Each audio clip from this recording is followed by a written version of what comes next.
Welcome back to the Modern Day Overthinker podcast. Thank you for tuning in again. Today's episode is with a new friend of mine, another new comedian friend of mine, Pubali Kundu.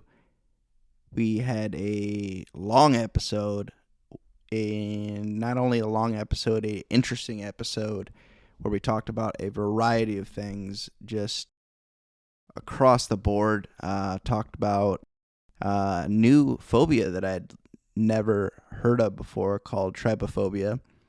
So we went into that. We talked about her experience with a chronic illness that she had that affected her and created some trauma. She asked me about my OCD. I went on quite the OCD rant there for a little while, so got in depth there for a little bit, talked about medication and diagnosis and bipolar disorder. Also talked about, the generational differences with our parents and how they approach mental health in comparison to how we approach it today. That was interesting and also a great conversation. Overall, this was just a great episode. We could have talked for much longer. I had to cut it off because I was like, oh, wait, the podcast guy probably wants to go home. So enjoy the podcast episode with Pubali. Keep up with her. She's hilarious. Awesome. I wish her the best of luck because she's going to be seeing a new specialist regarding bipolar disorder and making sure she was diagnosed correctly because there's different types of bipolar, and she's scared about getting on medication, which is obviously a scary thing for everyone. And I wish her the best of luck and can't wait to get to know her even more because, like I said, this comedy community, I've talked about it in the last podcast, is incredible, and I'm meeting a lot of new people, so you're going to be experiencing me getting to know a lot of these comedians because, as some people may or may not know, comedians, most of them have a history of mental illness or substance abuse or both. So perfect for the podcast and not a bad thing that they're also funny. So enjoy this episode with Pubali. But yeah, we'll go ahead and get started. Welcome everybody to the Modern Day Overthinker podcast. Thank you for tuning in. Today's guest is Pubali Kundu. I said that correct? Yeah, you did. Awesome. Because I thought I was going to butcher it. Well, I really appreciate you being on. I'm making my rounds with my comedian friends now because it seems like comedy and mental illness go hand in hand. So I don't think I'll ever be short of guests. But yeah, I appreciate you being on. And we have a couple things we wanted to talk about. But yeah, first I want to start out by letting you introduce yourself and kind of give a little background, and then we can get into some topics here. All right, thank you so much. I'm Pubali Kundu, and I am a stand-up comedian here in the Quad Cities area. I am also in school to be an educator. My parents are from a place in India called Kolkata in West Bengal. Other people might know it as Calcutta or something like that. My sister was born there too, and then we came here to America where I was born. So we definitely have a lot of Indian influences in our family when it came to growing up and stuff. The stuff we would eat around the house, our priorities, the things that we did, stuff like that, I had a chronic illness growing up, which probably did play a big part in my mental illness journey as well. I had pretty severe atopic dermatitis, which is just a fancy word for eczema, but it was really intense. It was pretty it was pretty much paralyzing for some years of my life. And that led to So at what age is you really young? Yeah, real young. As long as I can remember, I was probably a toddler when it started, maybe even a little bit younger. But then by the time that I was in the 7th grade, I had to take a whole year off of school. I went to the Mayo Clinic. I saw so many different doctors. We tried so many different things. But at the end of the day, it sort of instilled this phobia in me because I was chronically ill all the time. And then I had really intense trypophobia. Have you ever heard of That trypophobia? one I don't know of. Oh, so trypophobia is a fear of like patterns. A lot of times people associate it with like holes and stuff. I'll like feel trypophobia sometimes when I'm looking at like a beehive, or if I cut like a bell pepper in half. There are like certain patterns that after you've like been through like an illness, like I've had, a lot of people in like the eczema community have experienced this. Like it triggers like this like fear of like disease or infection when you see like certain patterns, like when you like a lotus flower, or like when you especially bell peppers, when I cut the bell peppers in half and then the seeds, the way they're like kind of patterned out, and like when you have a trypophobia attack, you actually, a lot of people break out in hives afterwards, so then it creates one of those patterns on your own body, so then it's like almost impossible to overcome. Mental to physical. Yes, exactly. This association. There's so many phobias. I learn about new phobias all the time. Yeah. Yeah, there's never. I will never learn them all. That's for sure. Absolutely. This is a new one for me. So that like affected. Yeah, and that time frame, like that age, is a very transitional, important time. Very weird time of your life. Extremely formative. Yeah. Squishy little brains. Yeah. Very. That's when I started, developing my, noticing or really impacting my life. OCD impacted my life right around that age, 7th, 8th grade. Oh, yeah. That's when it hit me. Like, I didn't even have any experience with it before. It just, like, came out of nowhere. Yeah, what were your, like, childhood experiences with OCD like? So with OCD, it started out with me. I had, because there's different subtypes of OCD, and it's mainly surrounded around fear and doubt. So my first kind of fear that I can remember was basically you create scenarios in your brain, and what happened was we did like a school picture. We had built a new playground at our school, and they wanted to like showcase it because it was like new, like state-of-the-art playground. Like it was a big deal apparently, and so we had like each class did their own picture, and I went to Catholic school, so there wasn't that many kids, so you could easily get each class into one picture. So I remember being towards the front of that picture, and I remember having one of my first intrusive thoughts, is what they call them. And it was, the intrusive thought was that basically told me to flick off the camera, which I didn't want to do. I like to stand out, and I like to do stupid stuff at school, and like, but I wasn't like that guy. And I didn't do it, but this was before digital pictures came out, so we had to wait for that picture to get developed. Between that time of the picture getting developed, I had convinced myself that I did flick off the camera. What? Yeah. No, like you actually thought that you did it? Yeah. Did you have to like check the picture to make sure? Yeah, I did, and I could still look at the picture and be like, I can kind of see my finger kind of going up there. And like, it was a whole thing. That's where it started, and spiraling out of control and just doubting everything. And my biggest fear was getting in trouble at school. So I literally, it sparked this fear of getting in trouble at school and like having to go home. And I had pretty strict parents. And I was really always had a fear of my dad and being punished. It was never like a physical thing. Like it wasn't anything like that. But I didn't want to upset my dad or disappoint him. You were scared of being in trouble. I was scared of being in trouble. And I did get in trouble a lot before that, which is weird, for stupid stuff. But I just it was like almost like a phobia. It was weird. I don't know how else to describe it, but I ended up not talking at school for like a month. I wouldn't speak to anyone unless a teacher spoke to me. I would speak. Were your teachers concerned about you? Yeah, I had a teacher that took me kind of under her wing for a long time, Mrs. Pryor, who I saw recently, which is cool. She reached out to me, actually. Oh, you saw her prior to this? Prior to this? Nice. That's good. She's an English teacher, so she'll like that probably.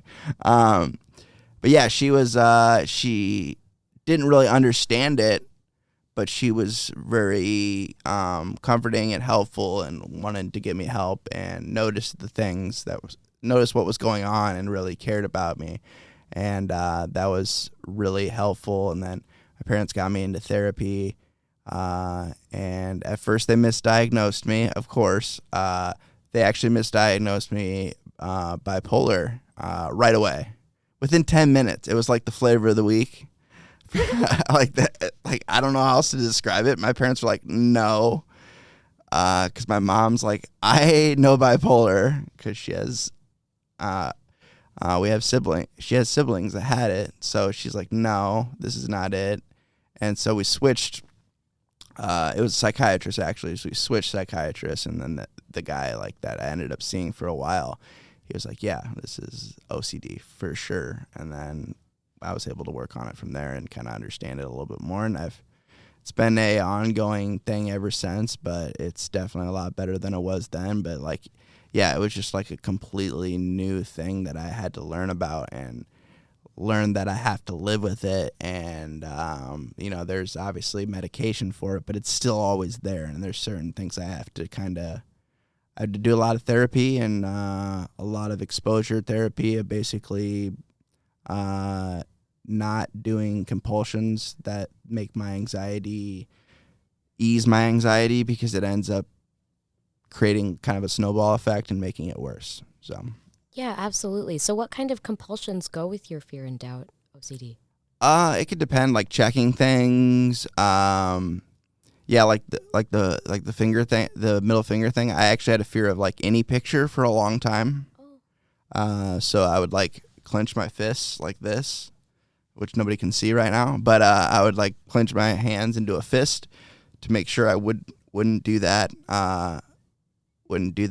Basically intrusive thing that I was thinking about that I didn't even really want to do. So I would do that. Just extreme things to avoid possibly harming.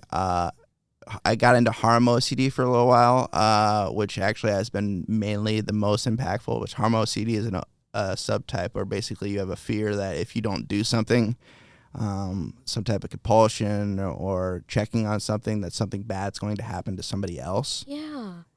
So that is one I've had to deal with for a long time, and I still deal with that, but it's a lot easier now to deal with. It comes and goes because I can kind of recognize it. It's almost like a separate part of it's a separate part of my brain. It's like I treat it like a bully, like trying to talk shit to me, basically. And I've gotten a lot better at recognizing it because I found a really good therapist that specializes in OCD, and she's been really helpful. So that is so important. Very important. Yeah, because and also finding a good psychiatrist that's not just a drug dealer. Yeah. Because some of them are just like, it's like you go in there for a checkup, and it's like it just reminds me so much of just like seeing like a sketchy dealer. Like it's like, oh yeah, you're there for like a couple minutes. Like, what do you need? What's going on? Here you go. And then you just leave. And that's not what it's like with my psychiatrist. My psychiatrist, like when I have a session with her, it's almost like a therapy session every time. And she makes sure like, everything's going good, or if it's not going good, what we can change, what we can adjust, recommendations. And she listens to my feedback. She doesn't just try to force things on me. And it took me a long time to find somebody like that, because it's a crapshoot when it comes to therapists and psychiatrists. Yeah, absolutely. I've got my first psychiatry appointment coming up next week. Okay. I got to admit, I'm pretty nervous about it. I have seen a psychiatrist in the past, but it was under like sort of different circumstances, and like, I don't know. I just don't think that it was right for me back then. I didn't stay on my meds for too long, but like, I don't know. I'm pretty nervous to get on medication again. It is scary. Yeah, it is scary. So when was the first time you saw a psychiatrist? Well, you see, so I'd never even seen like a counselor or a therapist or anything, and it was my freshman year of college. I was at the University of Missouri, and then like I had like a mental crisis, and I went into like the crisis intervention at my university, and then they institutionalized me. Ooh, and how I long? Had 7 days. I spent 7 days in the MUPC, the Missouri University Psychiatric Care Unit, and How was that? man, I met some great friends. I met bet. some great friends. friends. I also met some people that I will never forget. Something that I'll never forget as well is that like there was these signs everywhere on like all of the doors, and it was like, warning, short Mexican lady, danger of elopement. And I didn't know what that meant because I thought elope meant to get married, but apparently it also means to run away. Oh, you had some runners. Yeah, I thought that some little Mexican lady was just gonna show up and propose to me, like. But the thing about the psych ward, though, is that, like, that was my first ever experience with mental health care, right? And, like, they just want to get you in and out of there, you know? They were like, well, you got to be here for 72 hours because that's the police mandate. Oh, yeah. But then, like, we're just going to get you on some medication and get you out of here. So then at that point, they diagnosed me with manic depression and bipolar 2. And then they gave me medications for both of those. But like you were saying, I wasn't sure if I was diagnosed correctly because everybody was getting diagnosed with bipolar. That was like the hot one. They actually called one of the doctors, they called him Dr. Lithium because he was just like, oh, you have a problem? Here's some lithium. Like, oh, God. Yeah. And they gave me this stupid book. Book. It was called I Hate You, Don't Leave Me. Have you heard of it? No, not that one. Oh, well, okay. So, like, I've talked to some people who have been even here in Robert Young, who have been, like, locked up in the psych ward for a bit. They give everybody this book. It's like, if you have, like, borderline personality disorder or bipolar, they'll give you this book. It's just called I Hate You, Don't Leave Me. And it's just, like, supposed to make you feel like when you act like that to people, that it's not, like, the mentally healthy thing to do. Right? But it's way too long to explain that. I feel like somebody could have just told me that. Yeah. It was just way too many words. Yeah. That could have just been one sentence. I was like, well, now I feel like a teenage girl and a crybaby. Thanks. So it made you basically, made you feel bad about having a mental illness. That's great. Not at all. How old is the book? Is it an older book too? That's a great question. I don't even know. Probably sometime from like, it's a 2000s book. You know what I mean? It wasn't like before that. Okay. I don't know. I don't know if it was some outdated book that they just still hand out to people that's just way like not even in touch with reality. Yeah. No, I mean, it was somewhat realistic. A lot of the things that I read in that book were things that I've actually said to people, which was the truth, but I didn't feel good about it. Like, yeah. I mean, you're not going to feel good about everything. And when you're learning about yourself, it's a part of the process, but I understand where you're coming from. Oh, that's funny that they gave that book out even in another state. Yeah. Man. Okay, so then, like, last week, I had another mental crisis, right? So I called the Robert Young Crisis Intervention line, and I was talking to the lady on the phone. I was like, I am just really not in a great place right now. I'm falling apart. Everything in my life is falling apart. I strongly believe that my mental illness is the reason why I can't function in everyday society, and I just can't take it anymore. You know, I'm like worried about myself. And the lady was like, do you have any errands to run today? Do you have like a reason to leave your house, sweetie? I was like, yeah, but that's really not a good idea. I shouldn't be in like Walmart right now. Yeah. I could get arrested. She was trying to give you the old, if you just stay busy type of thing. Exactly. That can help sometimes, but like not all the time. Yeah. No, absolutely not all the time. Like, no. Because so like I went and saw a counselor through Robert Young last week, right? Mm-hmm. She also believes that my bipolar 2 diagnosis was probably correct and that I have manic depression, right? And could be. It could be. It could be. I know that they diagnosed me so quick. It was like the day of because I was in the psych ward. Did they do any like evaluations? Like this most recent time or originally? No, the first time. The first time. Absolutely they did. MEPC actually did a really good job of this. It was sort of set up like Mayo Clinic because it's a college town. They had like a whole board of like student doctors and a couple actual doctors working with me one-on-one and also sometimes as a whole group. So to have like all of those multiple perspectives made me feel a lot safer. Yeah. Kind of like at Mayo Clinic when there's like a board of people working on you. Mayo's like the Mecca. I know. Yeah. But it's the same sort of like structure because it's a university town. Yeah. Whoa, that would have been an honor. Yeah, that would have been You know why? Because Robin Williams went there. Yeah. So it works. R.I.P. Yeah. Too soon. That's a whole nother thing I could get into. But Mayo Clinic is that's like top shelf medical care.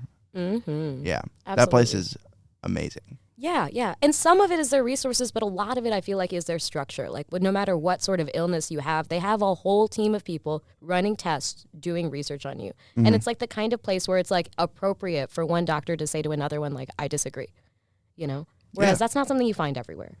Yeah. And sometimes you'll get tied up like, oh, you need to stay here another 3 weeks because we need to run all these other tests because this one person with this individual perspective thinks that it might be this other thing, which involves a whole different series of tests, and then you get stuck there a lot longer, but it's worth it.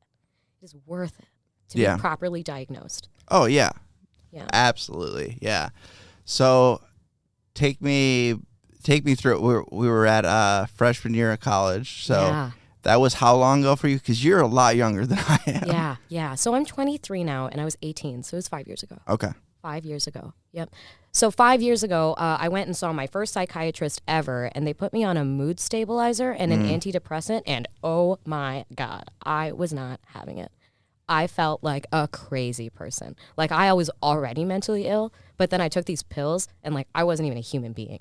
It was ridiculous. So what kind of side effects are you talking about? Like just super manic all the time? It was like sort of exacerbating what I already had. I remember there was this one day I laid in bed for 56 hours. I didn't even get up to pee. Like, I didn't even get up to pee. I pissed in a bottle at some point. I had like a bunk bed in my dorm. Like, I was just like, I was laying there. I ate like 6 cans of cold spaghetti. It was like, and sometimes my friends, they would like come into my dorm room and they'd like shake me on the shoulder and they try to check on me. They'd be like, are you okay? And then like literally 4 hours later, I'd be like all dressed up. I got like a bottle of Burnett's in my hand. I'm ready to go. I want to go meet a bunch of strangers. I don't know where I'm going to end up later. It's just like, oh man, I was extremely manic. I would have these huge highs and lows. And I still really, really struggle with that. Like there are days where I sleep for 15 hours and then I like still can't get out of bed. And like I come home with so much work because now I'm supposed to be like a grown up and have like a grown up job and stuff. And I'm like in training to be a teacher. So I like wake up really early in the morning and then I go to the school and then like I come back with a lot of work to do afterwards, But then I get so tired. Are you shadowing or student teaching? Yeah, right? I'm student teaching right Okay. now. Yeah. But I just come home with so much work and then I'm so exhausted that I just go to sleep and the next thing you know, I'm behind, And like I swear it's because of my mental illness. It's hard to keep those routines. It's hard to just like do what everybody else is capable of doing all the time. And then it pays off poorly on you. Like people think that you're just lazy. They just think that like you don't want to put in the extra effort. Yeah, it is tough. Yeah, routines, like we were talking about earlier, have been so difficult for me. Because in addition to the OCD, I'm major depressive too. So I have those days where I don't want to get out of bed. I just want to sleep all day. And I want to sleep all day, but I don't. It's like you're just stuck. Yeah. It's super frustrating. Absolutely. But once you get out of bed, then it's fine. But getting out of bed, it's like moving a mountain. Like it's ridiculous. I do not experience that. Like when I get out of bed, it's just as bad. Oh, really? Like I need to get right back in the bed. Sometimes that happens. I get that. But once I do something, and like I'm actually like I'm out of bed, and I do something, or like maybe I call somebody, because I usually have a bunch of missed calls or something, because I ignore calls, because I'm sleeping, and so that can help. But once I get out of bed and do something, I should say, then it's fine. But that usually takes a lot for me to get there when I'm in that kind of headspace. Absolutely. I won't get out of bed for like anything that I don't absolutely have to do. Yeah. Yeah. If it's like even somewhat optional, I am not leaving my bed for it. Yep. Yeah. Yeah. And these like optional things are actually very important, like drinking water and taking a shower and like. Oh yeah, it's so important to stay hydrated. That can mess you up so much. I've learned that. And then I'm also on an energy drink kick again, which that's like I go back and forth with that. My relationship with caffeine has never been that great. Yeah. But yeah, it's try to make up for the lack of sleep that I get, or even if I do get enough sleep, I'll still convince myself that I need caffeine. That's kind of like my addict personality as well. So I got that going on for me too. Oh yeah. Got a whole bunch of stuff going on in my head that that like it's almost like it's just a constant battle that I have to deal with, but I don't look at it in a negative way anymore. I used to just like, almost use it as an excuse, but I can't look at it that way. And, I have tools, and I've learned a lot from going to therapy, from, being in recovery and getting on the right medications and, finding the right professionals that I trust. That's helped me a lot. And also being able to talk to other people about it and having these conversations, because they're very important, because a lot of people suffer in silence. So many people suffer in silence, men and women. Men, I see it even more just because of that ego thing, which is super annoying, because I don't suffer from that at all. But it's just, I get it. And I see so many different videos online of men like basically breaking down to the internet and just be like, I have no one to talk to. And every time I try to talk to somebody, they treat me like I'm, like I can just fix it myself.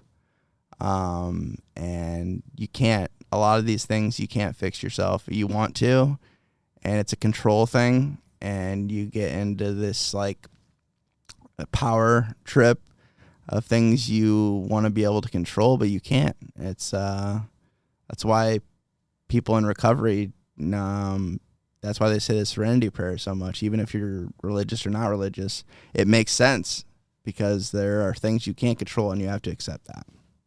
It's what it boils down to.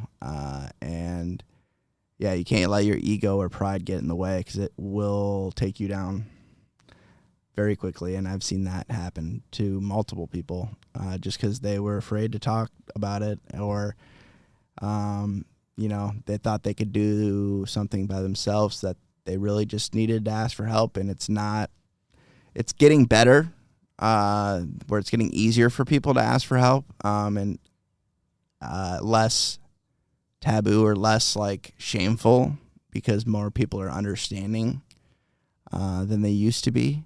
And we're still learning a lot about mental illness, because like some of these mental illnesses, like they haven't even been around that long. Like I don't think, with OCD, for example, like nobody really, still people don't know what OCD is. Yeah, absolutely. I mean, like even like Sigmund Freud, what was that, like the 40s or 50s, 60s? I don't know. No, 40s or 50s.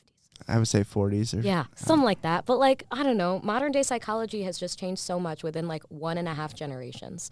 Like the previous generation is so confused about what is going on right now. Like, so when I first started trying to get mental help, right? So how do your parents feel about this? My parents were so like, they just didn't understand, you know? They were like, why do you need to see a doctor? Yeah. It's like, well, Mom, I am constantly emotionally unstable. I have been stopped by the police on several occasions for having emotional outbursts in public. Like, I have been institutionalized in a psych ward after seeing a doctor.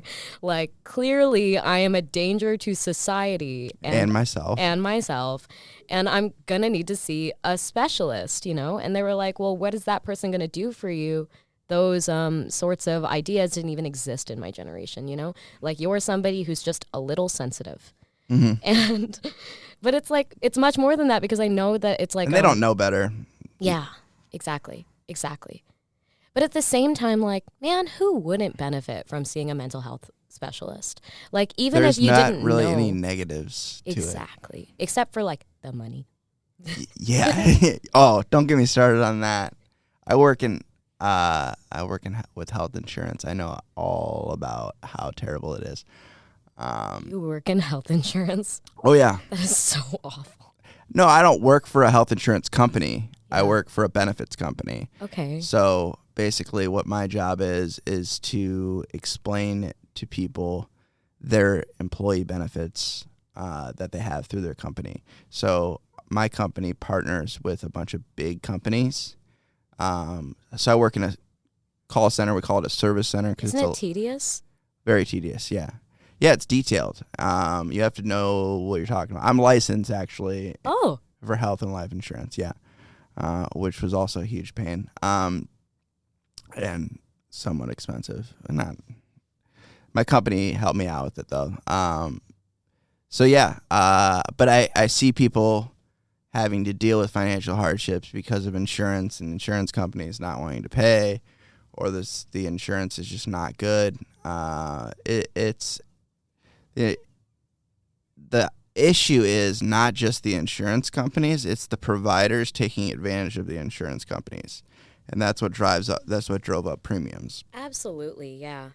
Because providers, like if you have decent insurance, you don't really notice it. But if you look at your explanation of benefits when you bill your insurance company, and you see what they billed the insurance company for, like something that simple as like an X-ray, it's just like obnoxious amount of money, and the insurance companies pay it, but that's why your premium is so high. It's just, but people really notice that when the insurance company doesn't pay it, and then they get the bill. True.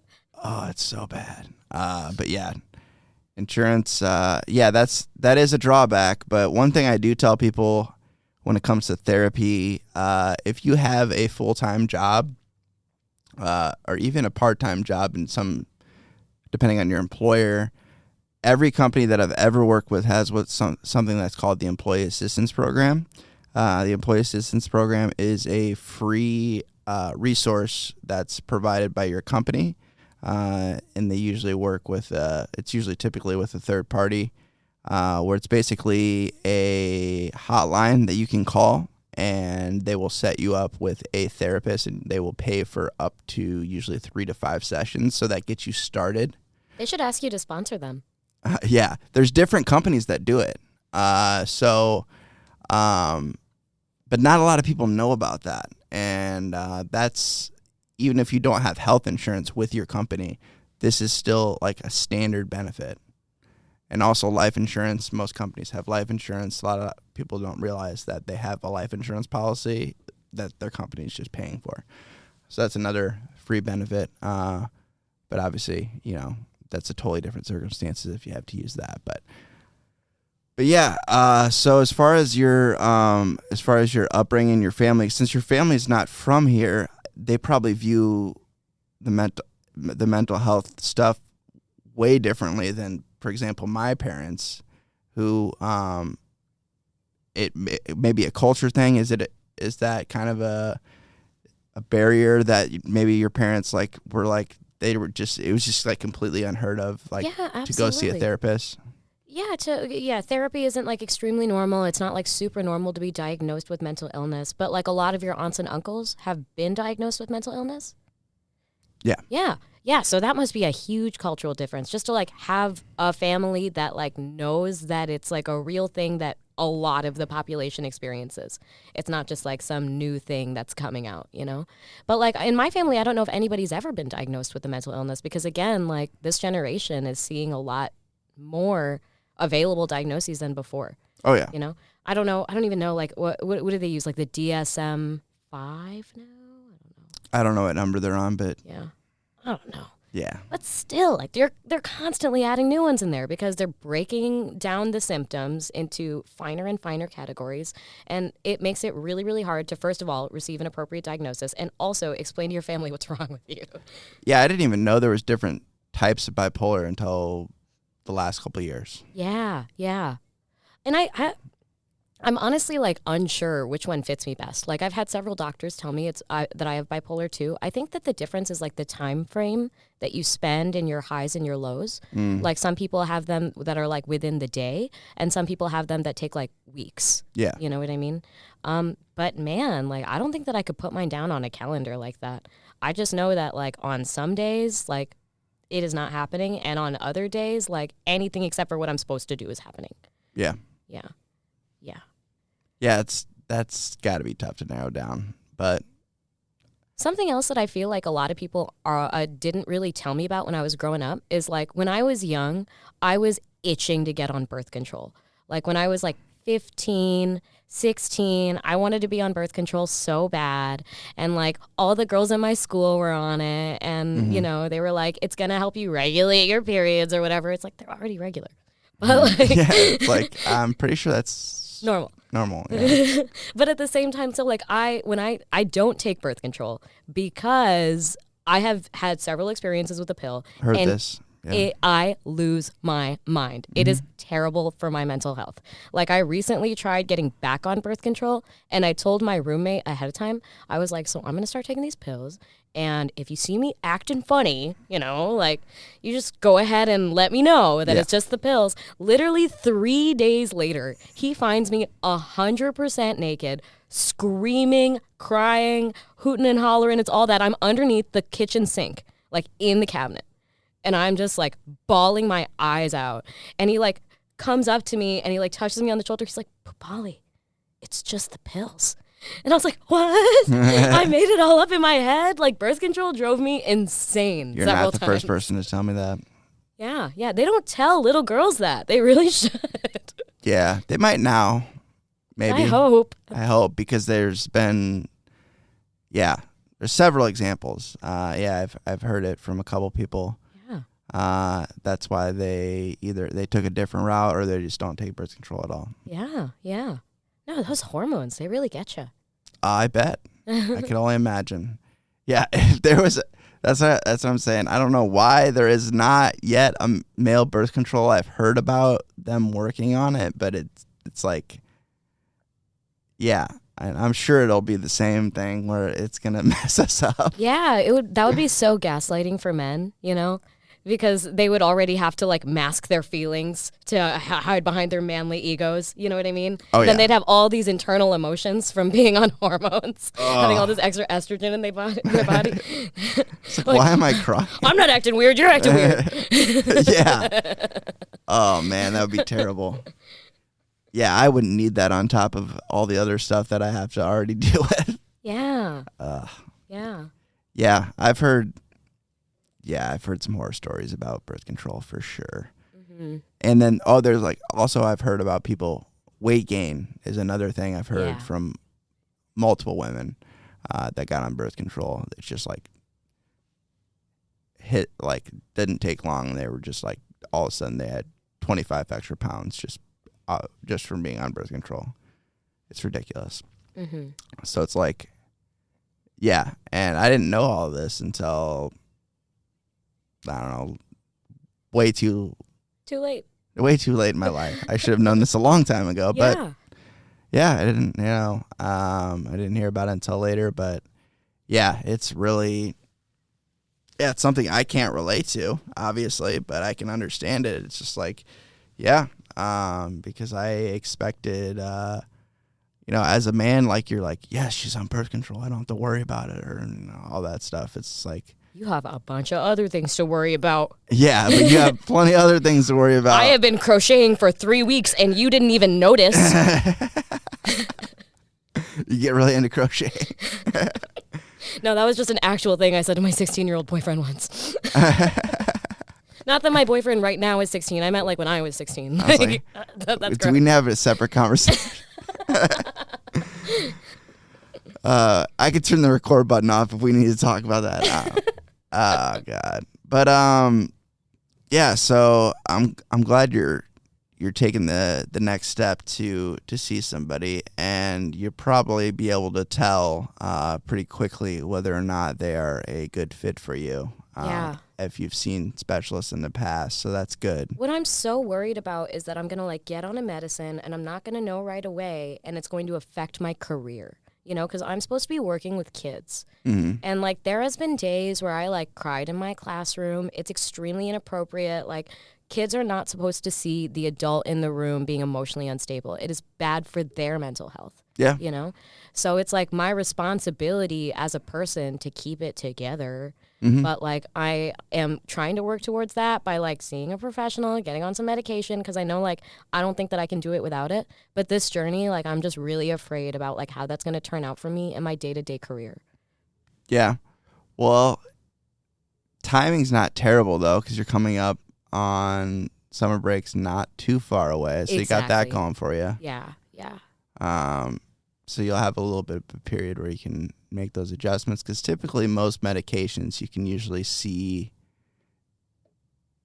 what they're doing to you within, usually a couple weeks. I know sometimes they say 4 to 6, but it really depends on your body and things like that. So, or how quickly you metabolize medication. I've learned about that a little bit as well, because I did like it wasn't a DNA test, but it was like You got your genome sequenced? Yeah, I did the genome test, and to see what medications don't work well for me and what may work better for me. It was mostly what don't work well for me is basically what it told me, and there was only a couple things, and one of them was Wellbutrin, and I was on Wellbutrin. Oh my gosh. So glad they got that figured out for you. I was like, get me off Wellbutrin now.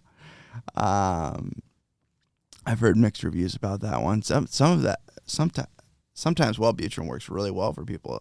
It's still a thing for a reason. It's been around for a while. But yeah, that was on the list, and I was like, I'm taking that right now, so we should probably change that. And we did, which was good. And just learning doing those things. But the thing about that is I had to battle with my insurance company on that one, because that's one of those, it's a newer thing. So they're like, well, we don't really see that as like a medical necessity. They can kind of go through that. They can use that excuse.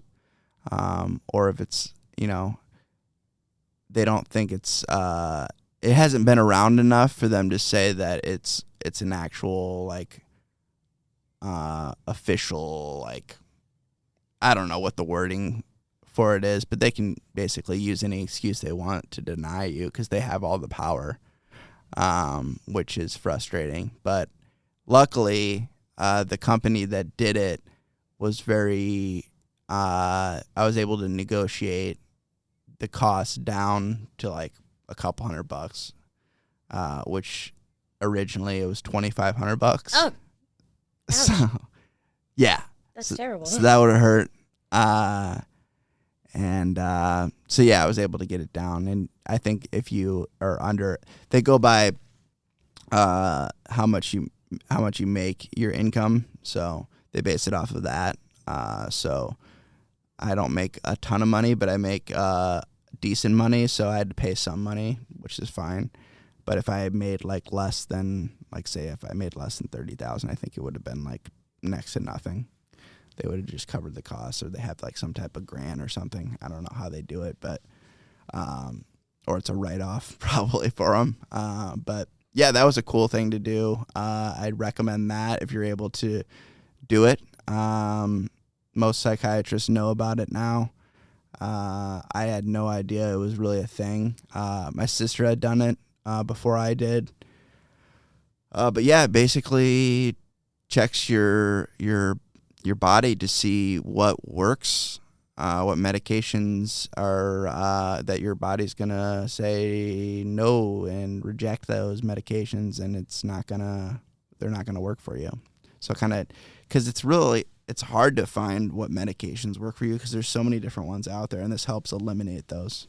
Yeah, absolutely. You know what? My sister has also had her genome sequenced before, but I've never done it. But I really should consider doing it if I'm going to get on medication, because I know like it'll tell you like you metabolize caffeine 15% faster than the average person, or like they'll tell you like, you don't metabolize Wellbutrin well, or like stuff like that. Yep. Super important. You might as well. Yeah, you might as well. What is it, like $200? I think that's what they got it down to. You may be able to get it down to less, just because you're in school and you're not working full time, obviously. No, absolutely not. There's no way you can. So yeah, you may be able to get it down to less than that. Neat. Or your insurance company might cover it, but doubtful. Mm-hmm. You're probably still on your parents' insurance, I assume. Oh yeah, for now. But I'm getting to be that age. I rode that until they kicked me off, basically. Yeah. My parents and I actually literally had that talk this morning. They were like, "You're 23 years old now, and when you get to be 25 years old, You know what that means. Well, it's 26, actually. Oh, okay. I'm going to go let him know. Yeah, let them know it's 26. Sorry, Mom and Dad. It's usually at the end of the month you turn 26 or on your 26th birthday, depending on the insurance company. I've seen some insurance companies that actually let you ride it out like the rest of the year, which is rare, but that's pretty cool if you get that lucky. But also your parents probably are paying an extra premium for you to be on their insurance, and that's probably why they're bringing that up. Oh, yeah, I'm sure. Oh, yeah. Spouses are more expensive than kids, though. What? Dumb. Well, because they're older. Oh. More Okay. likely. More of a liability. Yeah, sure. Yeah. I don't know. I've seen some kids do some pretty reckless things. There's some That's liabilities. That's true. Yeah, they factor that in as well, I think. But it's usually not as nearly as expensive as, like, somebody getting diagnosed with like cancer or something. That's way True. astronomically impactful. But yeah, segue. Well, oh yeah, that was actually my sister texted me. We'll talk about. We already talked about the bipolar 2, and yeah, the routines and getting into routines and being able to maintain routines is very difficult for people with mental illness, and I struggle with that. I like my weekends, obviously, because I don't have to work, but my structure during the weekends and my routines during the weekends is terrible. Unless I have, like, set plans, like, for example, like doing this podcast, like it was a set thing that I knew I had to do. So I knew I had to get out of bed for that. But if I didn't have something going on or someone else involved, that's what I've learned. Is someone else involved, then I'm probably going to waste a good part of my day sleeping or not doing anything, more than likely sleeping, and it's bad, especially during the winter and when the weather's not good. Mm-hmm. I can do it during the summer too, but like the seasonal depression thing is very real for me. I'm so glad that it's light out longer now. I hate when they do the daylight savings thing. It's terrible. When I get off work and it's already dark, not good. Oh, yeah. And even like if you have to leave really early, it's like dark when you leave and dark when you get back. Oh, yeah. And I had to do that because I used to commute to work, but now I work from home, which is nice, but also can be impactful to me mentally. And it has been a little bit. I've had to, try to develop routines. Like I said, I'm not good with routines, but I'm working on it. And, as it's getting nicer, it's easier for me to be like, hey, I need to go outside, go for a walk, or get some type of light. I feel that somewhat. Yeah, because otherwise I am, sitting in a desk chair all day, which is bad for me mentally and physically. Yeah. At least you're sitting and not laying down. Yeah, that's true. At least I'm sitting up. Yeah, I definitely couldn't do my job laying down. It would be impossible. And I would have to have like screens on the ceiling. I guess I could do it. I could figure it out. As like a future educator, routines are literally so important, and you need to like be able to structure your own life into a routine and also everyone else's. You have like 25 kids. Mm-hmm. They all have to have a routine. Like there are scheduled times where you're supposed to have bathroom breaks, and the times that you go to art, and this time is language arts, and this time is math, and it's every single day. Mm-hmm. The routines they're clockwork. Schools are clockwork, and I try so hard to instill routine in my life, but it's almost like, did you ever do that thing like in school where you would have like a new notebook and it's the beginning of the year and your handwriting is really good for like the first 5 pages and then it like deteriorates? Yeah. You know what I'm saying? It's exactly like that. Like I set up a structure, I create a routine. The first 3 weeks I am in there like swimwear, I am putting in the extra mile. Everyone's like, wow, you're going to be so good at this. This is great work. Or using a planner. When you got your planners at the beginning of the year, you'd use it like, it would be like, I'm using it this year, I'm doing it. Absolutely. And then like a couple weeks in, you're like, yep. Not using it at all. Yeah, absolutely. 4 weeks in, even though everything is literally the same, like you've got the same routine, you got the same thing, and now you have more practice, like somehow I just fall off the boat, every single time. And it just becomes so overwhelming, and I get like exhausted. I get like emotionally and mentally exhausted. I can't keep up with my own routines that I create because like I feel like I have to set up such like elaborate, structured, and overachieving ones for other people to be proud of me, and then they're like unsustainable, you know? Yeah. Yep. That can happen as well. Yeah. You gotta find a happy medium, and that's tough. Yeah. Because,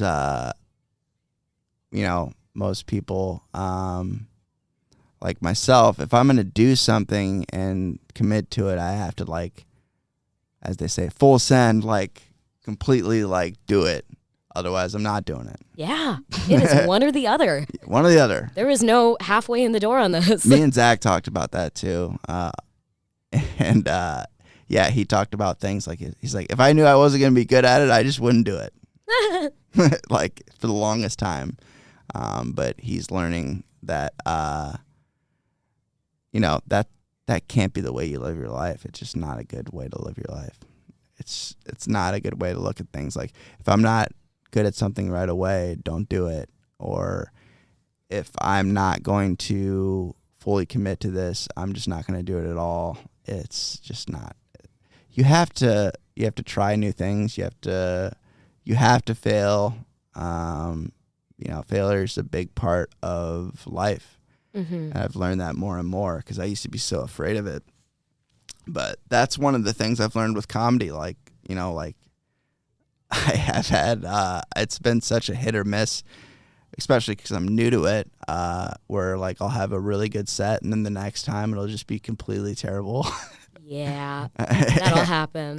And it's just like, when am I ever going to be consistent? It's just like, maybe never. Maybe in a couple years, and figure out what works. And I know that I'm capable of being funny and doing it, but there's also a lot of other factors like what type of mood am I in that day, and if I'm really tired, or what's the crowd like, or were these other guys funnier than me, and stuff like that. Absolutely. Yeah. Comparing myself, a lot of comparing. I don't do that as much anymore. With comedy, I do, definitely. But as far as day-to-day life, comparing my life with other people's lives and like where they're at, I'm getting to the point where I could care less. Good for you. Because it was so bad for so long. It's just like, especially when you get older, when you hit your 30s, it's really weird because like the majority of the people you grew up with are married, and if they don't have a kid, they're either pregnant or going to be having kids very soon. Or they're like my brother, who they've been married for like 10 years now and they have no kids. They just have money, which is smart. They're like Leslie. Sure. Yeah. But they're being like worldly and financially stable and stuff in they're their just 30s. Smart and just playing it out. And then I think they were, considering, they want to have kids, but they were, then the pandemic hit, and then it was just like, it's like, definitely don't want to have a kid right now. So we're hoping soon. I don't know. My mom she used to bring it up a lot more. We talk about it, and she's ready to be a grandma. But it's like, yeah, don't talk to me about that. And she definitely is not going to talk to my sister about that. I have a younger sister, and not getting any grandkids from us anytime soon. But there's been a little bit of pressure there. It's weird. Sure. But they're also like, my brother is 34. So they're getting to that age where, it's probably about time. And they've done a lot of traveling. They wanted to do a lot of traveling and things like that and get that out of the way. They're doing it the right way. I understand it. It's smart. Because, once you factor a kid into your life, the game completely changes. Oh, yeah. And I can only imagine. I could barely take care of myself, though, so I don't really. I hope that I'm only imagining. Yeah. It's like I can yeah, that's just not something I want to deal with. And it's like their world is totally different than mine. Yeah. And a lot of the friends that I grew up with, their world is totally different than mine. But that's okay, and I don't have to. I've been trying to do more posts on TikTok and Instagram, just talking about different topics. And one I posted yesterday just on TikTok because it was super late. I was like, and I've been trying to play the algorithm game to get more views because I still like the views, which is. And I want to get more of an audience for, I went to school for marketing, so I get obsessive about this kind of thing. Oh. So it was basically about like how people, and I was talking to a friend about this the other day, how, especially in the Midwest for sure, there's like this pressure, and I don't know if you've gotten this pressure, but it's more pressure on women, like, to get married and start having kids, like, basically as soon as possible. Yeah, sure. And it's like she said that she's known so many friends that have settled for men that they shouldn't have married because they thought they had like this deadline. Yeah. To get married. Absolutely. Like, I have to be married. And, all my friends are getting married, so I have to do that. It's like... my ovaries are going to start shutting down. Yeah. It's like, what a horrible way to look at life. Like, it's... the comparison and social media. And we were talking about social media, and she's like, social media just made it worse. And I'm like, yeah, that's true, because, you have the gender reveals, and you have the engagement proposals, and everything's a goddamn competition. Yeah. Ugh. It's strange. It's very strange. Yeah. It's very weird.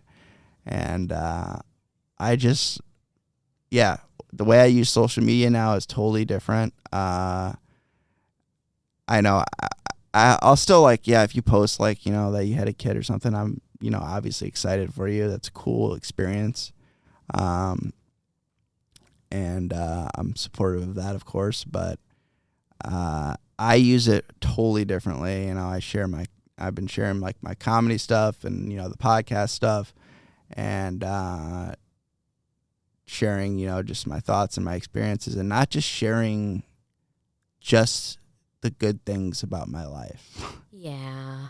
And talking about, that's what basically modern day overthinkers for, is to talk about stuff that not everyone's talking about, and talk about those bad times, not just the good times, because that's all you see on social media for the most part, is most people sharing their wins and not sharing the losses, or talking about their experience with, failure, or with depression, or mental illness, or whatever it is.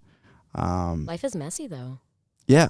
Like, that's not a depiction of the real world. It's just like this fantasy land. Yeah. Oh, man, I was thinking the same thing. Like, after, how I said, like, I had like a mental breakdown. I called to Robert Young last week, right? Mm-hmm. The night before that, I had a super successful comedy show, and people were posting pictures on the internet with me like smiling from ear to ear, and I'm like just having so much fun out there, but I'm like, mascara down my face, I'm in bed, I'm calling the crisis intervention line. Like, that depiction on my Facebook timeline is not my real life, and everybody experiences that, but for some reason, like, social media, like, we need to like advertise ourselves to everyone, Yeah, that we're doing good. Yeah. It's I seen a lot of good things on social media, but it's and I will never probably be one to get rid of it. Just because they got me on the hook. And I think it's a good tool and a good resource to get information out there that is good and that is helpful for people. It can be used for good as well. Absolutely. And I was talking about this with Zach as well. Every year, I don't know if I talked to this about Zach. I talked to a friend of mine recently about this. Every year, since I have been in recovery, on my clean date, sober date, whatever you want to call it, I post something on Facebook about it. It's kind of a humble brag. I got it. Be honest, 'cause I am proud of myself for it. Should be. But another reason I like doing it, or that I've noticed, is every time I've done that, someone's reached out to me, like out of the woodwork, like somebody that I haven't talked to in years comes out of the woodwork and messages me like, hey, I'm struggling, or they're like inspired by, what I've done. Yeah. And so that's another extra reason to post that, because, part of me is like, you're just bragging, you're just... Absolutely not. You put in the footwork. Yeah, and it's like I did put in the work, and, at the end of the day, everybody else is posting about, Like, what did you do? Have a baby? Yeah. I could do that. I survived and didn't get wasted today. So that's a big win for me if you knew me 5 years ago. So did you become sober after you left the Mayo Clinic rehab? No. Oh, okay. I didn't go to rehab there.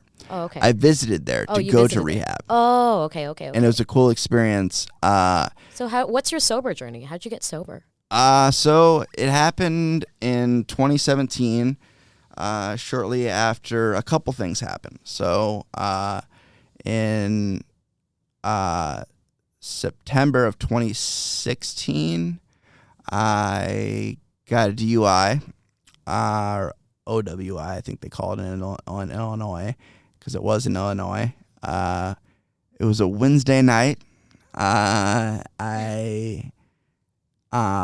this time I was working at bars and restaurants in the service industry, which is a very toxic industry, and tough. I treat servers very well now. I did before, but even more so now, because I know how much it sucks a lot of the time, because people are people. But I worked in the service industry for a while. That's kind of when things got really bad, just because a lot of people in the service industry, I'm not saying every single one of them, and it depends on what restaurant you work in, things like that. But I was in the restaurants and the bars where people were doing some stuff, drinking a lot, doing all kinds of things. And, I just got deep into that crowd. And the times I found myself going out a lot, I was a bar rat. I would go out to different bars because I'd know people at different bars, know different bartenders, and could have a pretty good time for very little money. And I remember it was a Wednesday night, and I was at a pub downtown Moline, and stayed there till bar close, and which is 3 a.m. I'm not sure if it's still 3 a.m. now, or if they changed that in Illinois. Is it still 3 a.m. or is it 2 a.m.? It's 2. Did they change it to 2? I think so. Okay. That's another reason I like to come to Illinois, because there was that extra hour. But whatever. I was already in Illinois anyway, so I stayed till like 3, and I had, once I had a few drinks in me, I was friends with everybody at the bar. That's the kind of person I am. And I became good buddies with a couple of guys, and they were staying at the hotel, the Black Hawk Hotel in Davenport. Bougie, yeah. And I was like, and they were like, yeah, we're gonna have an after party. We're gonna get these chicks over here. And I'm like, yeah. Man, this sounds like fun. Where's the part where it becomes a problem? Oh, you'll see. It sounds like fun, but so one of the guys is like, oh, all right with you. And I've been drinking all night. And as soon as I leave the bar, I get followed.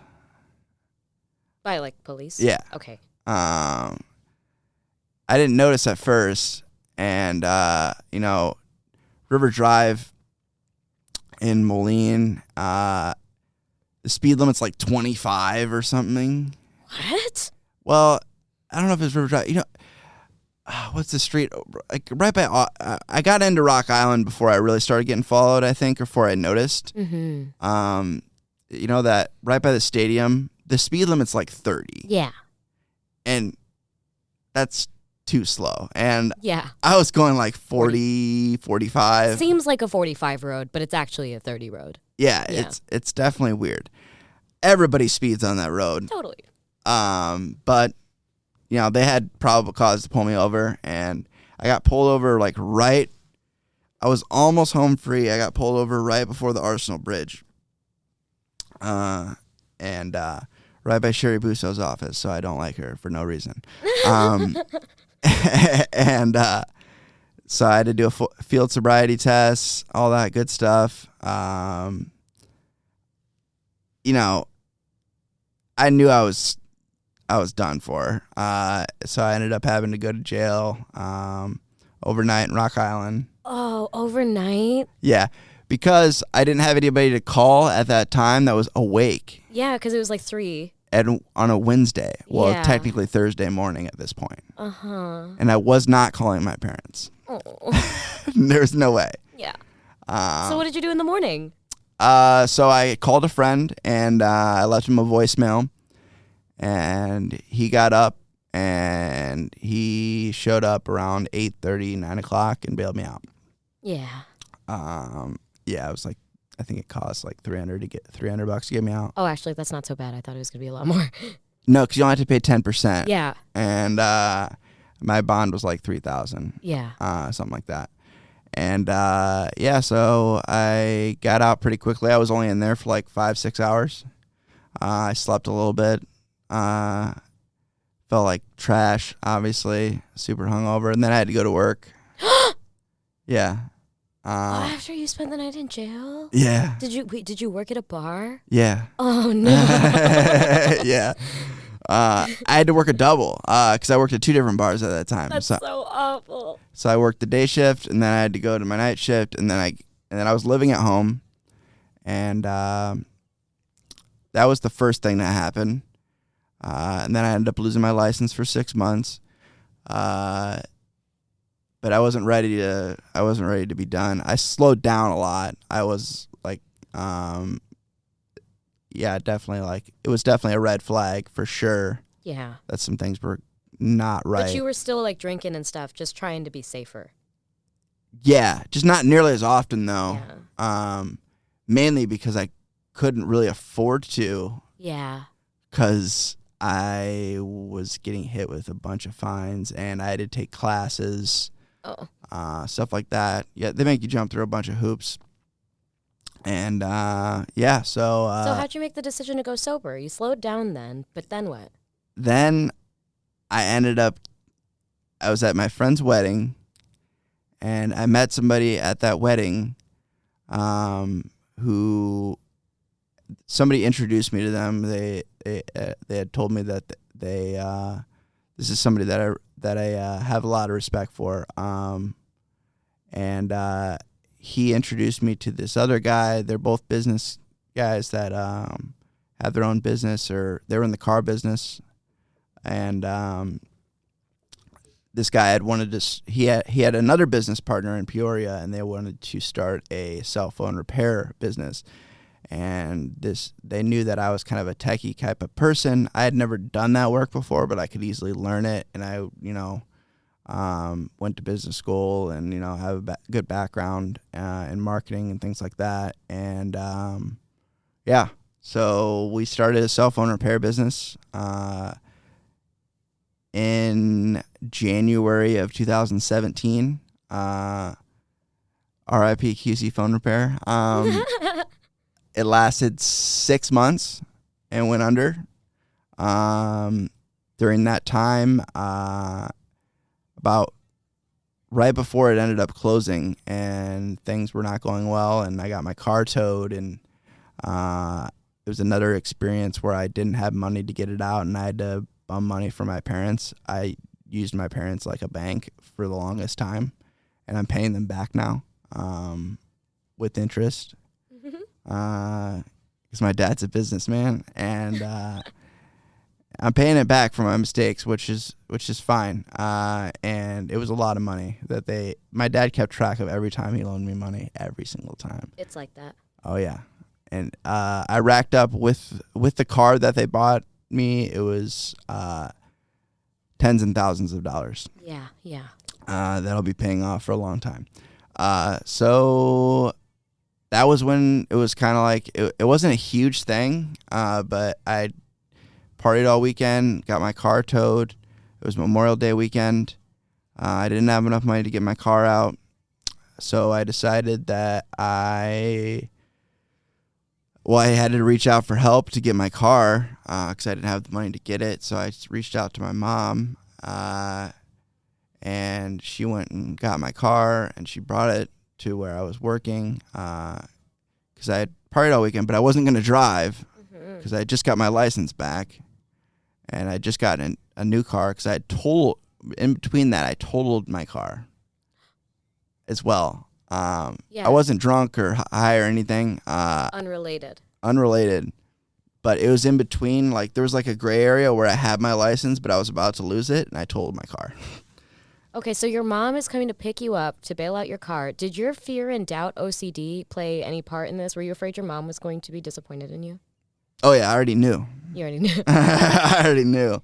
I knew as soon as she got in the car because the car was going to reek of weed. Luckily, I was in Illinois when I got pulled over because if I was in Iowa, I would have gotten more trouble. So thankfully, I was in Illinois for that reason. Otherwise, it was terrible because they fine you way more, and it's just way more of a crapshoot. It's just way more trouble to go through. But yeah, so I had to warn her about that because I didn't know who towed my car, if it was the cops or if it was a separate towing company. And I was like, am I going to get in more trouble? Because the car got towed in Iowa. But she ended up getting it out, bringing it back, and she's like, we're having this conversation, and she's like, and I finally was just like completely, my parents knew that I was like struggling and doing a lot of stupid stuff, but they didn't know the extent of it. So I kind of broke down and explained to my mom what I was doing and, the extent of my use of drugs. I don't like to say exactly what it is, but just in case my employer listens to this. About that. But it was not good. So I broke down to her and told her everything. She's like, do you need help? And I was like, I think so. And so I was at work and I couldn't leave because I ran the store and I was the only employee. So I decided to call a crisis hotline. It wasn't a suicide hotline. It wasn't Robert Young either. It was something separate than that. I don't remember what exactly it was. I don't even know how I found the number. But the lady had recommended that I, go to a recovery meeting, which I had never really been to one before. And that's what started my recovery journey, was going to meetings, and I still go to meetings today. I'm very involved. I won't say which fellowship it is because you're not allowed to do that. Oh, interesting. I didn't know that. Yeah, it's an anonymity thing. Yeah.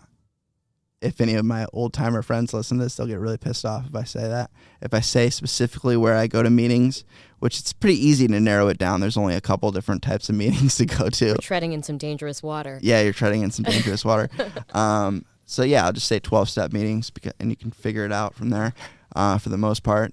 So you were like still drinking and like experiencing crises and stuff, and then somebody sort of just like navigated you towards a meeting, and then that like started your recovery journey? Basically, because I was finally ready to say I need to do something different. Yeah. I was desperate enough because I was just defeated for the last time. I was done. It happened so many times. I have been around the ringer like that at least 7 times this year already, Yeah. I got to get myself to a meeting. I've seen them on TV and stuff. Yeah. And like when I was in the psych ward, group was the only like really helpful part of all that, They might have like pushed some medicine on me, got me in and out of there. Dr. Lithium did his job and all that. But it was the people I met and like the group settings and everybody like sharing their stories and stuff. Oh, yeah. Really directed me on the right path. It's they talk about it a lot. It's the fellowship of people that keep you clean, sober, however that's another thing. Some people say clean, some people say sober. That's a whole nother thing. But it's the fellowship that if you get networked and talk to people and start getting to know people, and it makes it that much harder for you to go back out, as they say, because you've developed connections with people and relationships. I've developed a really good relationship with a guy who's almost twice my age, and he's been kind of like a mentor to me, and he's somebody that I can reach out to whenever. He calls me more than anyone ever has, just to check on me and see how I'm doing, and just to talk about things that are going on. Oh man, that's wonderful. And I have multiple people that I can call at any time, and that I know I can get a hold of if I need to talk about something. Because of 12-step? Yep. Yeah. And I have a sponsor, of course, which is highly recommended. The sponsor isn't this person who's twice your age? No, that's my sponsor's sponsor. Oh, yeah. Grand sponsor. Grand sponsor, yeah. You know the terminology, at least. That is the thing. But I met my grand sponsor before I had met my actual sponsor. Mm-hmm. So he's kind of who introduced me to him, or talked him up, I guess. And so the network of people has been what's kept me going, and also helping other people find recovery and find, the rooms, and sponsoring people and helping them. Doing that's been very helpful. It's, I've been able to use some of my expertise, such as I don't know how to do coding or anything, but I know a lot about WordPress and websites. So I've been able to help develop a new website for them, and which helps people find meetings easier and things like that. So doing stuff like that is very rewarding, and it keeps me in you got to keep yourself in the solution, and also focus on the things that made you do what you were doing. Why did you drink? Why did you use drugs? What is the underlying issue here? And that's why I've been so focused on my mental health, because that's like the biggest reason, is because I was trying to self-medicate, of course, and fix my problems myself. Yeah. And that'll happen. I never found the right solution or the right balance ever. So that's when it was time to ask for help, and it's worked for me. The only thing I would recommend to people who do get into recovery is try to not use it as a dating thing. Isn't that like strictly against the rules? That's the thing. There are rules, but you're dealing with people who break rules. So, oh man, that kind of sounds like they're setting you up. It's a conundrum, because you're dealing with defiant people. Most people who are in recovery, have a history of not following rules. Yeah. And it's tough because we're all human, and you meet somebody and you have a connection with them. It's hard to ignore that. Yeah. So I was in a relationship for 2 years with somebody that I met in recovery, and it was a good relationship for me. I learned a lot, but it didn't end up working out. But now I have to see that person all the time. Yeah, but you guys are still friends, right? I wouldn't say that. We don't hate each other. Cool. It's hard to develop a friendship after a relationship that long. It's like that.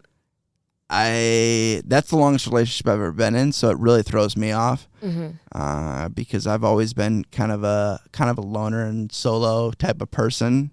And when I was drinking a lot, I had a lot of flings and a lot of girls I talked to for very short periods of time. Yeah. So I never really had a serious relationship until that happened. And yeah, so it is weird. It's something I've had to accept, but at the same time, we don't see each other a lot, and we don't hate each other by any means. I don't think she hates me. So we just basically, we understand why we're there, and we don't want to let our relationship, that didn't end up working out, affect the recovery community at all, and it hasn't. Yeah. Sure. So I've seen that happen a lot. Yeah. Where people go through breakups and then they're, constantly like they're avoiding each other, which we did we tried to go to different meetings and things like that just because, we needed our space and things like that. But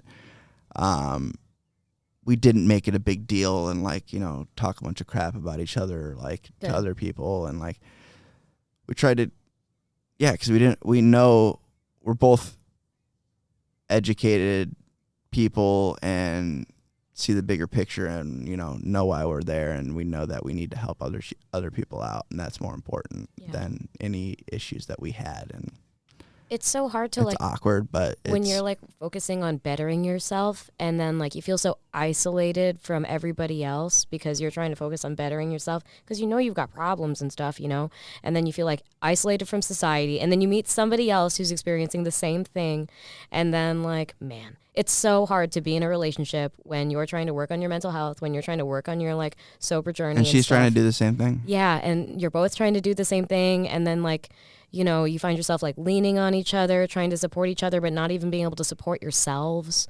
Yeah, there's a lot of codependency there. Yeah. For sure. Yeah. And that affects everybody, like you're saying, because you guys have to be there for everyone else too, because everybody's on the journey. So if you guys can't even help yourselves or each other on the journey, and then it starts to fall apart, that'll affect everybody. Oh man, it's so tough. It's so tough. Yeah, right now it's basically, the only time we ever talk to each other now is when it's involved with recovery and talking about, because we both do service work and help the recovery community and do the business meetings and things like that. So I see her at least once a month, and then it's mainly just it's a business casual relationship is how we've treated it. And that doesn't sound so bad. It's not too bad. It's a little awkward because obviously it's this is a person that I used to spend a lot of time with and know on a very deep level, and she knows things about me that not a lot of people know. And that's nice though. Yeah. But she's in a new relationship, which is another curveball. So that threw me off for a little bit. So because I was oh man, that was another comparison thing. Why am I not in a relationship? Why? Aww. Where and then I was well, I don't need to be in another relationship. I don't need another person. I'm not saying she needs another person or anything like that, but she got another relationship, and I think it is easier if you're a remotely attractive woman, you can easily find a dude. I mean, I don't know if that's just my observation. But also, if you care about your mental health, you have to find the right one. Oh yeah, for sure. I don't know much about this guy. I haven't heard anything bad about him. So sure. I wish them the best, and I just try not to judge, that relationship or look too far into it, or think oh, she just replaced me, and I had all these kind of crazy thoughts like that for a long time, and it was just I obsess over that too. Yeah. Because there's something called relationship OCD as well, which I did have, and I didn't even realize I experienced it. And it was always throughout that whole relationship, I'm is she the one? Is she the one is this the right person for me? Am I really in love with this person? Questioning all the time, constantly, and I was been there. Oh, it's terrible. And and eventually it was just I was for me mentally, I cannot do this anymore. And that's basically what it came down to. Yeah. Is I had to look out for myself. And right. having the strength to walk away from a situation like that, it's near impossible. It was so hard. It was one of the hardest things for me to do, and I know I completely destroyed her when I did that. Oh, I felt really, really bad. right. And you guys are both in here to like get better, and it's like, oh, babe, we can do it together. Yeah, we tried to keep that separate. That part of it separate because we had our own sponsors, and tried to keep that part of it separate. And but like alongside each other. Yeah. Yeah. Yeah. So it was definitely. So I'm definitely trying to I'm not like in a rush to get in a relationship. I've been single for a while. I've been working on myself. I've been doing a lot of good things. And the one routine I've been able to keep pretty consistently is going to the gym, which I never could do. Good for you. Yeah. What? Yeah. I used to hate it. I still don't love it. What is it with people going sober and then hitting the gym? Like, how do you do them both? It's a replacement. It's like I gotta find me some dopamine somewhere. I don't know what it is. Does it really like put happy chemicals in your brain though? No. I hear people saying it, but I think they're lying. Thank you. They are lying. Maybe some people, maybe I don't work out hard enough. I don't know. But I never like experienced like a huge like high. Yeah. I feel good that I went and that I did it. Like I'm proud of myself. Yeah. But it's nothing like any substance I ever put in my body. Yeah. Yeah. And is it enough positive reinforcement for your brain to like think about it the next day and be like, you know what? That sounds nice. I would like to go do another 1 hour workout. Yeah. Oh yeah, it is. Yeah, a little bit. But I also realized that I need to give my body a break.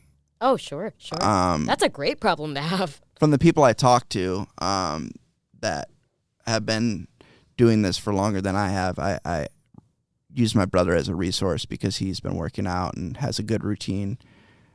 He's a very routine type of person. We have a lot of similarities, but a lot of differences. He has a lot more structure in his life than I do. But he's been able to advise me, what work, because I didn't know where to start. That was the biggest thing. I used to have to go to the gym with somebody because I don't know what this machine's for. I don't know if I should be doing this or Tell me about it. It's too much. Yeah. I see all the pictures and the diagrams. Yeah. Like, am I even doing this right? Like, what? But he's like, just focus on this. This is a strength workout. It's 3 different things, and you're good. I was wondering. I was like, I thought he had somebody coming in at a certain time, so I was like, am I going overtime? Let's see if he's messaged me.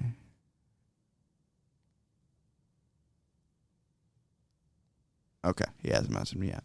Yeah, we should probably wrap it up pretty soon, though. But I wanted to talk about so we kind of went on a rant there, talking about recovery, and I could talk about that for a long time. But before we get off here, and I've had a lot of people, because I've asked people, what type of topics and what types of things they want to hear about. And, I know we wanted to touch on trauma and your experience with trauma and kind of how you've been able to, obviously you're a survivor of trauma, you're still here. So kind of explaining that, and you don't have to go into full detail. It's completely up to you. I've had people say some really detailed things. It's totally fine.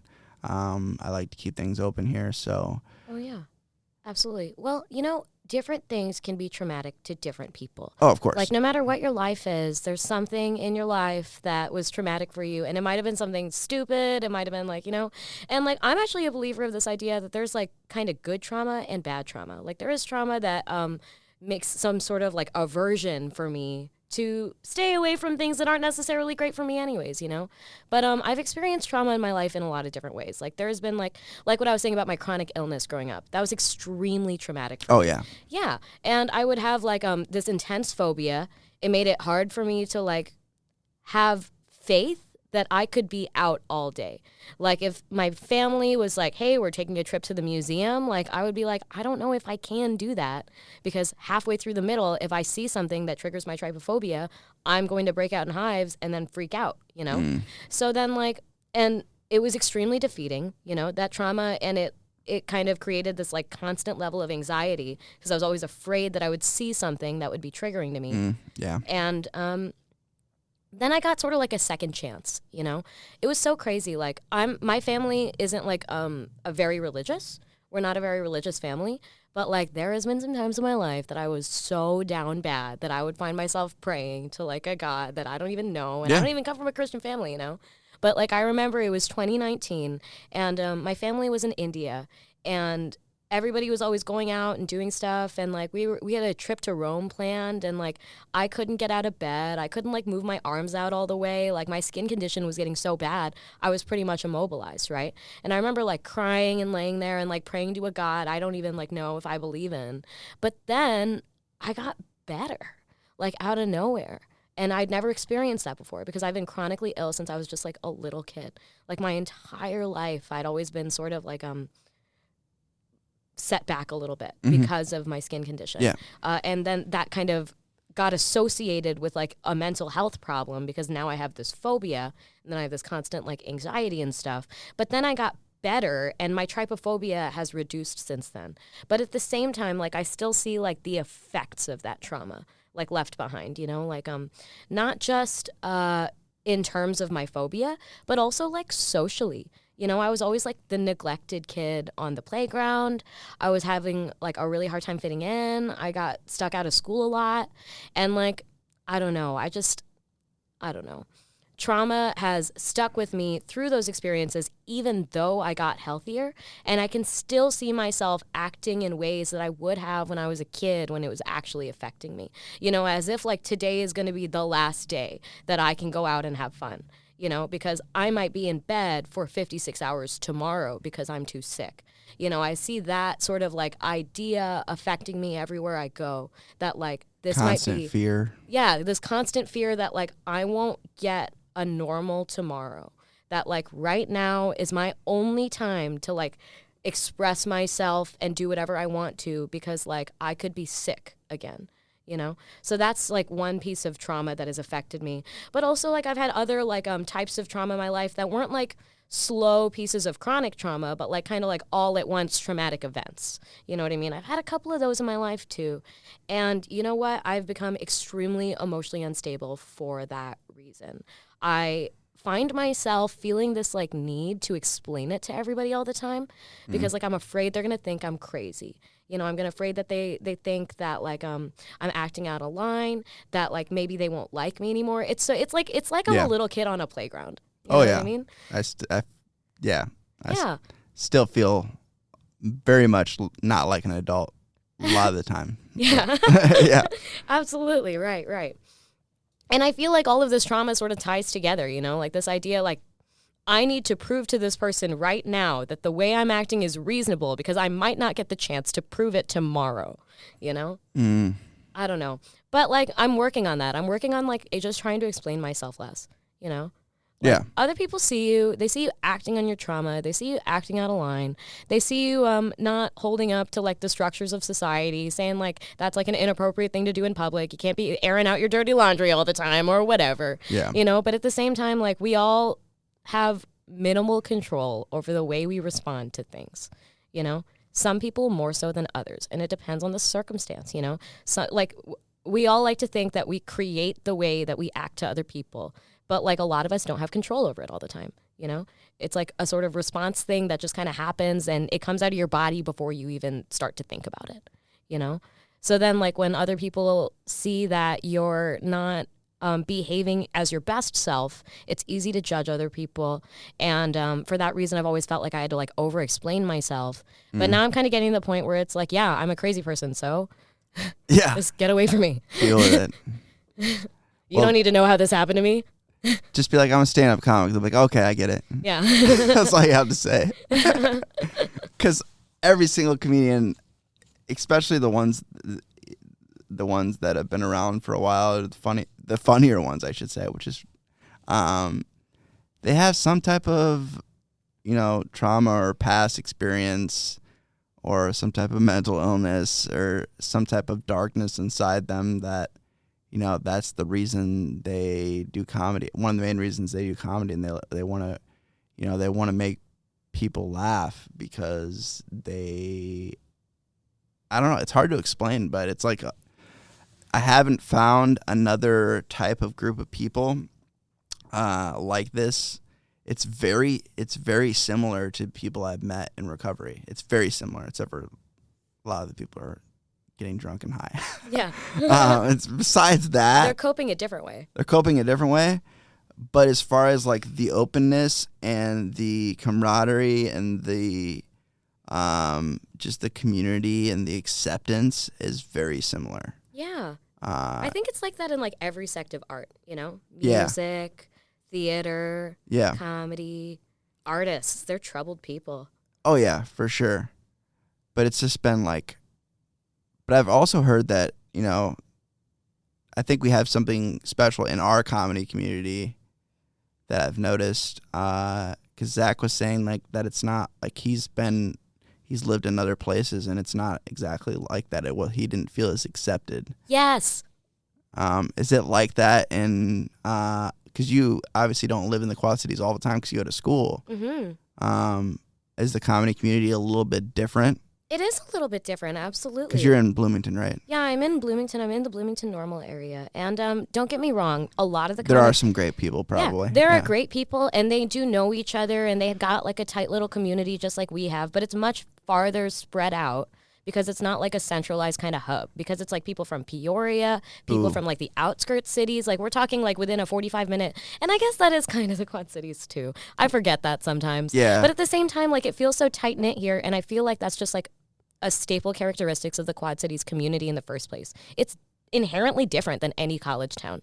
Like if you're doing comedy at a college town bar, it's not like the same sort of intimate feel that you get when you're like at one of our open mics here in the Quad Cities, where all the comedians know each other. They all support each other. Several people in the audience have already seen all the comedians perform several times. And we know the whole set. Yeah. Yeah.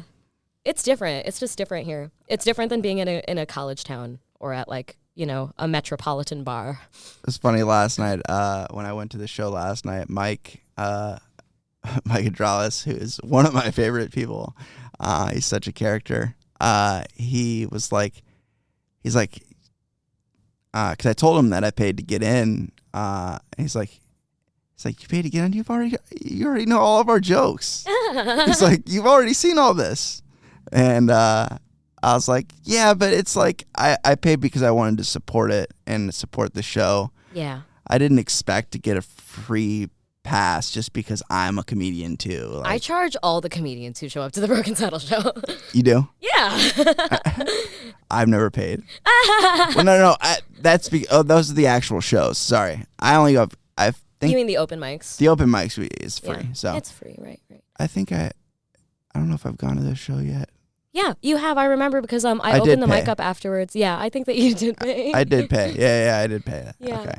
Yeah, I have no problem doing that. And Mike was like, I don't even think I'm going to get paid for this. I'm like, you're going to get paid for this because they've been taking money at the door, dude. Yeah. Like, there's a reason they're taking money at the door.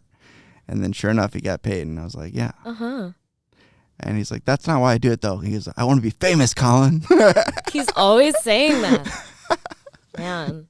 I was like, that's not why I do it, but I don't know how much he's joking. Yeah. You can never tell with that guy. You can never tell. There's certain guys like where it's like, I can't tell if you're messing with me or not. That's the same thing with Schlichting too. Like, yeah. That's how I got into comedy was Chris. Oh, cool. Because I've known his brother. I went to school with his brother. He's a couple years older than me. Him and my brother were really good friends in high school, and I've known him forever. And I was going to shows for the longest time, and Chris would see me at these shows. Be like, you was a little scene kid too, huh? Yeah, yeah. And he's like, when are you gonna just go up there? I was like, I'm not ready. I don't have enough material. Dumb. Yeah, just a bunch of excuses. And one And then I saw him post about an open mic at the Renwick, and I was like, all right, whatever, I'll just do it. The Renwick was your first open mic? Yeah. Man, that's kind of an intimidating stage for your first time. It is. It was very intimidating, and it was okay. And of course went overtime. It's like that. Who doesn't? I was like, I wasn't paying attention to the light because I was so nervous. Yeah. I was not paying attention to anything except for what I was saying. Like, I hardly even looked at the crowd. Mm-hmm. Like, it may have looked like I was looking at the crowd, but I wasn't. Yeah. I remember those days. I do that all the time. How long have you been doing comedy? 4 years. Really? Yeah, it's been a hot second. Oh, nice. I used to get so nervous. And now you just shaking in my boots. It just went out the window. Yeah, it's because I failed so many times, I spent 2 years and I just bombed every single show. But people kept booking me anyways. I don't know why. Yeah. But I bombed like, we need a woman on here. Exactly. No, that's exactly what it was. Every single time, I swear. They're like, is it hard being a woman in comedy? It's like, I don't know. Do I have another available weekend? Like, yeah. I get booked for so many shows exclusively because there's not a lot of women doing this. But like, it's like, we need some diversity on this show. Just throw her on there. Yeah, 2 birds, 1 stone. Yeah, that's true. For real.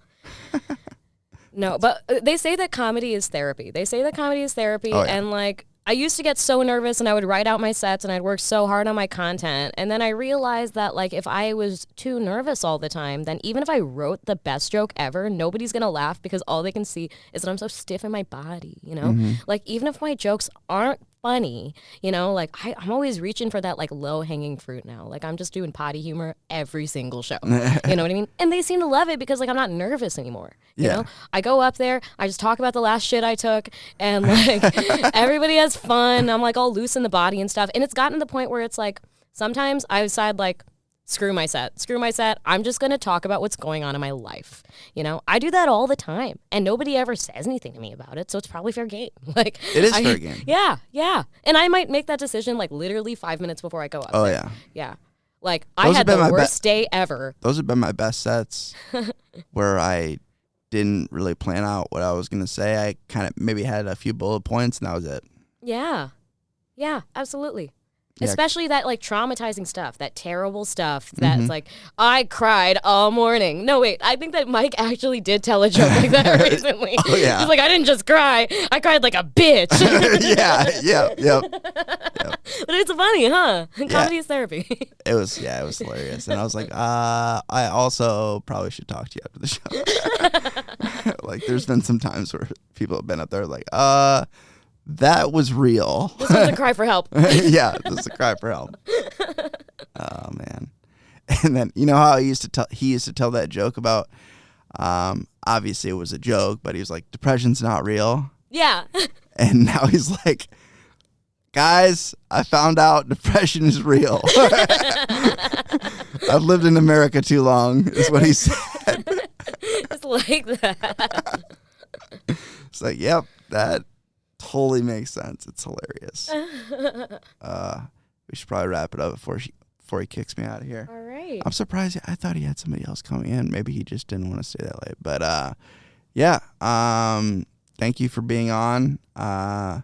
This is probably one of my longer episodes, which is fine. And yeah, it's cool to have 2 episodes in a week. I don't think I've done 2 episodes in a week, maybe ever. So I'm trying to be more consistent. So I appreciate you being on and being accommodating. And thanks everybody for tuning in to the Modern Day Overthinker podcast. Make sure to subscribe wherever you're listening. Head over to www.moderndayoverthinker.com and follow all the social media pages and keep up to date there. I'll be posting content as much as possible. And if you like the podcast, share it with your friends, subscribe, leave a review. Really appreciate those things, and that helps a lot, helps us grow. And yeah, thank you.